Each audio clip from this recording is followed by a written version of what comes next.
জ্বালানি তেলের দাম বৃদ্ধি নিয়ে আরও জানাতে চট্টগ্রাম থেকে যুক্ত হচ্ছেন আমাদের সহকর্মী অনুপম শীল।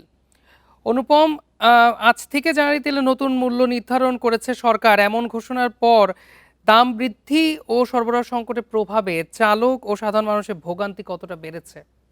আগে আসলে আজকের পরিস্থিতি একটু জানাতে চাই। আমরা এখন চট্টগ্রামের দামপাড়ায় একটি রিফুয়েলিং স্টেশনে আছি। সেই পুরনো দিনের যে দৃশ্য, অর্থাৎ গত প্রায় এক মাস ধরে আমরা যে দৃশ্য এই রিফুয়েলিং স্টেশনগুলোতে দেখে আসছিলাম, অর্থাৎ যানবাহনের দীর্ঘ সারি এবং কবে নাগাদ এই জ্বালানি পাওয়া যাবে যা বা রেশনিং, সেই আগের মতোই আছে। এবং সেক্ষেত্রে আমরা দেখছি যে আজকেও কিন্তু তার ব্যত্যয় ঘটেনি, অর্থাৎ আজকেও যারা গ্রাহকরা আছেন তারা দীর্ঘ সারিতে দীর্ঘ সময় অপেক্ষা করে কিন্তু তাদেরকে জ্বালানি নিতে হচ্ছে। আমি যে রিফিলিং স্টেশনটিতে আছি, এখানে গ্যাস এবং জ্বালানি তেল দুটি একসাথে পাওয়া যাচ্ছে। তবে জ্বালানি তেলের যেই লাইনটি বা জ্বালানি তেলের যানবাহনের যে চাহিদাটি আছে সেটি খানিকটা বেশি।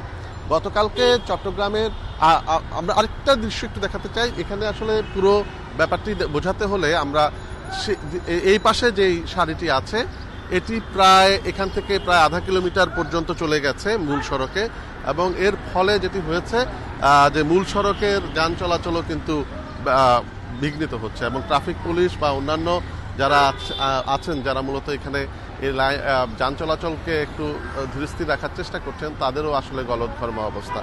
তো সামগ্রিকভাবে বুঝতে পাচ্ছেন যে আসলে কি পরিস্থিতি এই আজকে সকাল থেকে অন্তত জ্বালানি তেল নিয়ে পরিস্থিতি চলছে।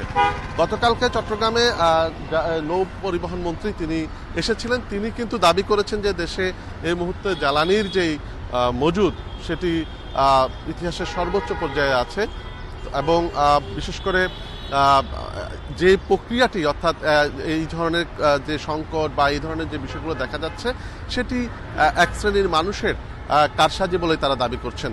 যদিও আমরা আসলে মাঠে এই সমন্বয় বা এই বিষয়গুলো নিয়ে খুব একটা তোড়জোড় আমরা প্রশাসনের পক্ষ থেকে লক্ষ্য করছি না। চট্টগ্রাম থেকে জানাচ্ছিলেন আমাদের সহকর্মী।